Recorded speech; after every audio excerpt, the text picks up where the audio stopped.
In the previous video, we learned about controlling output length. Now let's see how temperature, top K, and top P shape your model's creativity. Sampling controls like temperature, top K, and top P let you dial up or down the creativity and randomness of your AI's responses. Let's see how they work in action. We're importing Ollama LLM for our language model prompt template to shape our prompt and runnable sequence to chain everything together. Here, we're setting up a prompt template that asks the model to suggest a creative startup name based on an idea you give it.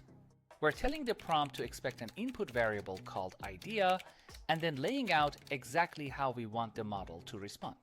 Now, we're creating a variable called idea and giving it a product description about swapping unused electronics with neighbors. Let's define a helper function called run underline with underline sampling. It'll let us test different sampling settings by passing in temperature, top K, and top P. Inside the function, we set up the model with your chosen sampling values, chain it to the prompt, and return the generated name for your idea.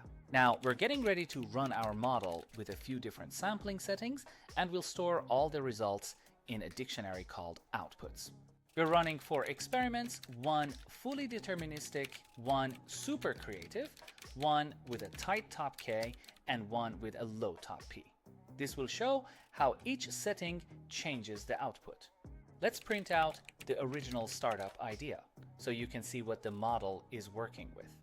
Now, let's show off the sampled startup names, each using a different sampling control. We're looping through each result and printing the label and the generated name. Let's check the output and see how creative the model gets. Thanks for watching. Please hit the like button and don't forget to subscribe my channel.